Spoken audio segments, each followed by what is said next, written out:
Hi, my name is Lopez, and this is my presentation on the school to prison pipeline, the impact of school disciplinary action. The school to prison pipeline must first be understood. It is a set of education and public safety policies that are placing school students out of class and to the streets, to the juvenile and adult justice system. The school to prison pipeline creates an indirect link between school discipline and formal incarceration. There are numerous pathways, including educational failure, social exclusion, and juvenile justice contact that facilitate the unequal criminal justice contact for punished youth. The following current policies are contributing to the school to prison pipeline issue, which are zero tolerance policies and exclusionary punishments. Often we're seeing in schools that are implementing zero tolerance policies paired with exclusionary punishments, which then restricts school administration or personnel within schools to have discretion when it comes to different incidents, and they are mandated to use exclusionary punishments. The recommended alternative that will be discussed in this presentation will be restorative justice policies. Now, zero tolerance policies. These policies mandate the use of predetermined consequences, normally punitive, that are to be implemented no matter the seriousness of the behavior or situation. The main concerns with zero tolerance policies is that the lack of discretion, mandated punishment, mandated legal contact. Also, schools are often pairing zero tolerance policies with exclusionary practices such as detention, suspension, expulsion, and are often integrated with law enforcement policies to include incarceration. Now, the main idea behind zero tolerance policies was to implement this punitive and strict and stringent punishments towards offenses that were serious or violent in nature. But over time, these zero tolerance policies have been implemented for all types of crimes, all types of incidents, whether they are criminal in nature or school incident based. These policies are now being broadened out to various levels of deviance. Now, exclusionary punishments. Exclusionary practices in general are meant to isolate and exclude juveniles from the schools. So, to talk about the different types of exclusionary punishments, there's indoor suspension, which is an effort made to place students in a different setting within the school. Now, suspension is used to remove students temporarily from the school. Expulsion is the most ultimate form of school disciplinary action, and it is used to permanently remove the student from that specific school. Law enforcement personnel can also include or implement exclusionary punishments when it comes to incarceration. Once again, these are all temporary with the exception of expulsion, which removes them completely from the school and they will not go back to that school.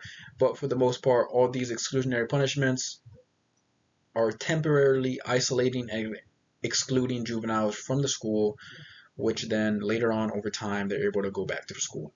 These punishments are meant to temporarily remove trouble students from the school in an effort to reduce delinquency. It is used as a way to deter other students from committing certain types of crimes. If they see one student get expelled or suspended, then they might think twice to commit the same act that the person committed. Now, to review zero tolerance policies. The use of this policy is to promote the idea that safety is paramount, yet multiple negative effects are not being considered.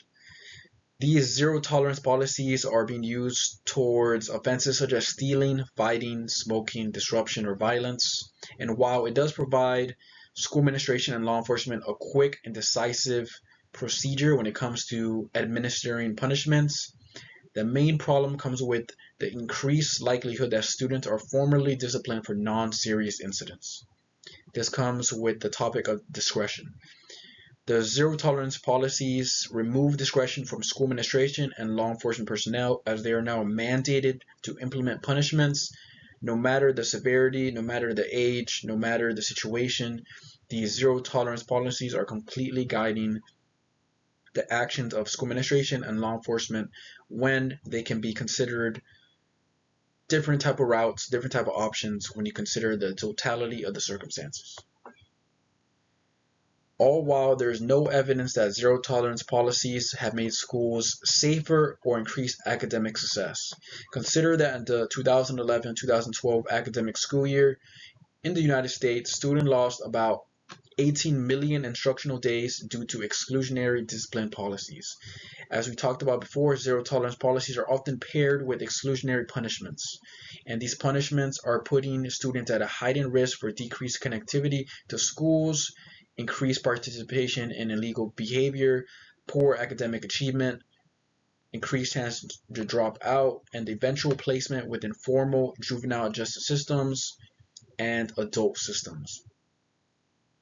The main problem with zero tolerance policies and it's when it is combined with exclusionary practices. We will discuss the effectiveness of exclusionary practices in the next slide. But when it comes to zero tolerance policies, the lack of discretion, the mandated punishments increase the contact, increase the chances that juveniles are being contacted with school administration and law enforcement personnel within a disciplinary role, which in all increases the chances that students are being punished for all types of incidents, whether it's serious or non-serious. Increased contact results in a labeling effect that contributes to student acceptance of criminal or deviant behavior. If a student is constantly being targeted because of different situations, different incidents, and is constantly being punished through punitive measures with no chance to reform their behavior, then this increases the chance that the student accepts that they are criminal, that they are deviant, and that their behavior is something they cannot change, and it's something that they should just keep on doing. Negative effects are facilitated through the combination of zero tolerance policies with exclusionary practices, as we will discuss on the next slide. Now, to review exclusionary punishments, they are retributive punishments that are used to deter the offender and others from committing a variety of offenses, all while evidence suggests that this is ineffective. Over 130,000 juveniles are detained each year in the United States, with 70,000 detentions on any given day, yet there's limited actual research on whether these punitive punishments actually deter future crime or has other negative consequences. More specifically, these punitive exclusionary punishments remove youth from the school setting and place them in a position of less supervision, increased opportunity to engage in deviant or criminal activity, and disrupt their education. In summary, these exclusionary punishments remove students from a position of support within a school where they have teachers, counselors, administrators who are willing to help and guide them when it comes to their instructional material, and then they are placed into whether it's their home setting or residence, and now they are evidently placed in a less advantageous position because they are being removed from the school, away from all the resources, and now they must rely on whoever's at the home to provide them their education and provide them supervision, all while most likely in a normal house setting, unfortunately, if a student is removed from the school setting, they are sent back home, and whether their mom or father or whoever they live with have to work, the student is now placed by themselves at home with less supervision and less opportunity to increase their education. Moreover, increased opportunity to engage in deviant or criminal activity. As less supervision is emphasized, there's increased opportunity to engage in this type of behavior because there's no supervision telling them to do otherwise. But overall, the main concept to understand with exclusionary punishments is that students are not able to receive the highest quality of education compared to being out of school when they are placed or excluded outside of it. Students simply cannot teach themselves or be in the best position to learn all the school material on their own in an excluded or isolated position. Now, we will discuss the combination effect when it comes to zero tolerance policies paired with exclusionary punishments in removing discretion from incidents. Overall, zero tolerance policies paired with exclusionary punishments are increasing referral to the police. Oftentimes, when zero tolerance policies are paired with incarceration or automatic police referral. These mandated policies are increasing the contact with juveniles to the police, which in all, more contact with the police leads to more contact with the juvenile justice system.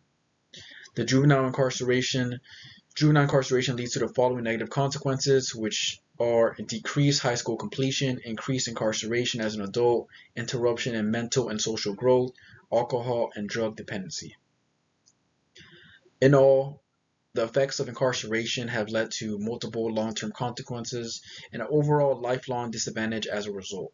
This overall is the idea of the school to prison pipeline. As students are being removed from schools, they're being suspended, expelled, simply excluded, whether it's through incarceration or through school punishments. They are being removed from the school setting, isolated, alienated, and put in a position of lack of support.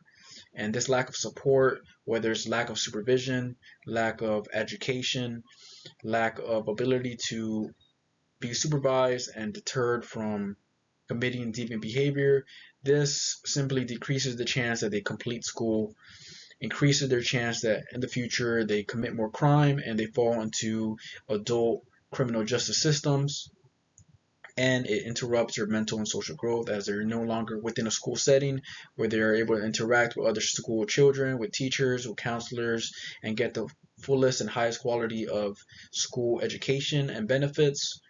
And then, once again, when we talk about long-term consequences, is that the more time they spend in criminal or deviant activities and they do not reform that behavior, then they have an increased chance in the future to fall upon alcohol or drug dependency, as this falls under the category of deviant behavior, as less supervision means they are able to experiment with different types of criminal or deviant activity, and overall leading to various negative consequences when these students are being excluded, isolated, and alienated from these zero tolerance policies being paired with exclusionary practices. Now, the alternative to be recommended is restorative justice. Restorative justice has three main principles: repairing harm, stakeholder involvement, and transforming the role of the community and the government. Repairing harm simply means fixing the relationship among the individuals involved. Stakeholder involvement means involving all individuals related or involved with the incident, whether it's the victim, the offender, the family, the school, the community. Once now we move forward to transforming the role of the community and the government. This entails on really establishing a whole community-based approach when it comes to accepting restorative justice and creating a environment and respect for everyone within this setting. Now, restorative practices can include mediation, peer counseling, trust groups, and the purpose of this alternative is to reform delinquent behavior through support. This opposes the exclusionary practices as it emphasizes supporting these young students' reparation and healing of all groups involved. So exclusionary punishments are often directed to be punitive and really strict in nature, and making sure that the student understands that if they commit a criminal act or they act in deviance, they will receive this punishment in return.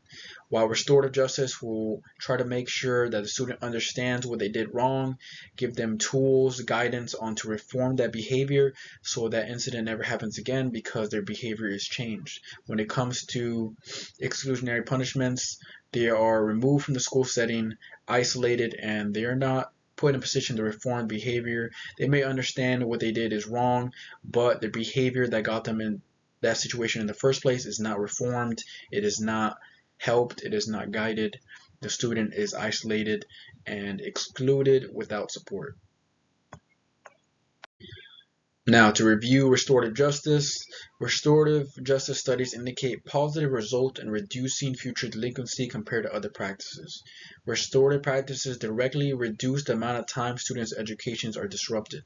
As we will discuss in the policy recommendation, restorative justice should be in place or replacing exclusionary practices. Restorative practice can be a collaborative effort as multiple personnel or related individuals can be involved. Once again, stakeholder involvement, whether it's school staff, administration, law enforcement, social workers, programs, or families.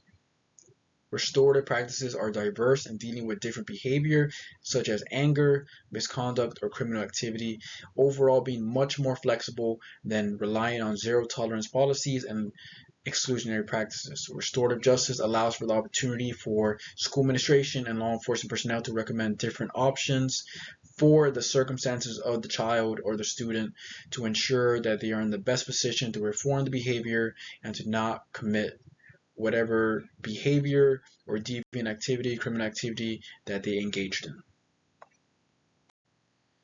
Now, when it comes to policy recommendations, there are three primary objectives when it comes to implementing an effective restorative justice approach. It is first to reform zero tolerance policies. This means to reform these policies so they are predicated towards the most serious of offenses, those violent in nature, those that threaten the safety of the school and others. Second is to reduce the use of school exclusionary punishments, which simply means to reduce the amount of time that students' educations are disrupted. Lastly, implement restorative justice practices, which is the overall recommendation in place of these current policies. Now, a formal plan to implement these practices. First, an official district request to reform zero tolerance policies. As these policies are mandated by the district, schools are mandated to follow by these procedures. The first step would be to request district cooperation in reforming these policies. Second will be to recommend restorative justice practices in place of these policies, implementing different types of counseling, peer groups, trust circles, different types of plans and tools to be implemented within the schools. Now, moving forward, we would have to implement training on these practices and ensuring that the personnel are best positioned to implement these practices at an effective manner, and also ensure that they are best prepared to identify what type of practice is best suited for each type of individual, each juvenile, as each juvenile has a different type of situation and circumstance. Lastly, apply these practices to select schools. Specifically, it should be targeted towards schools that have high levels of misbehavior, misconduct, so that you can gauge the effectiveness of this restorative justice approach and move them on to different schools. Now, when it comes to the cost, it will be mainly predicated on the amount of training and hiring of qualified personnel that is required to implement these restorative justice practices. Fortunately, even if the district was not cooperative with reforming zero tolerance policies, schools can still implement these restorative justice approaches for incidents that do have discretion. When school administration or law enforcement have discretion within an incident, they should steer towards restorative justice approaches, as zero tolerance policies does not cover every single incident. So in those situations where there is no mandated punishment, they should be implementing restorative justice practices, which give schools a much cheaper way to deal with a change in approach and be able to gauge the effectiveness of restorative justice approaches. Now, when it comes to public support, overall, throughout the United States, there is a lot of clamor for the safety of the children. So once again, that's always going to be paramount, but there is high favoritism for students and juveniles to be steered away from incarceration and from official contact, and the public support for a restorative justice approach will be in favor of this approach as so long as safety is kept. That's why when it comes to reforming zero tolerance policies, ensure that violent crimes, violent incidents that threaten the safety of schools or others are dealt with swiftly and decisively, but those incidents that should be considered with discretion should be handled with restorative justice approaches. In conclusion, zero tolerance policies tied with school exclusionary punishments contribute to decreased academic success, increased deviancy, increased delinquency, and increased contact with the juvenile and adult justice system. In all, it is directly contributing to the school to prison pipeline issue, because zero tolerance policies are mandating punishments, are mandating severe and punitive practices, all while being paired with school exclusionary punishments, which simply isolate and alienate these students away from the school and put them in a position of lack of support, lack of education, and lack of guidance. Now, restorative justice practices counteract the school to prison pipeline issue because it allows students to stay in schools, which reduces education disruption. It reduces rates of delinquency, as they are now given a chance to reform behavior, given tools, given procedures and mentality changes to understand the behavior and change for the better. There is less reports of negative long-term consequences, as they are now in a better position to best cope with the behavior and reform. And of course, with all that being said, reduce juvenile contact with juvenile and adult justice systems.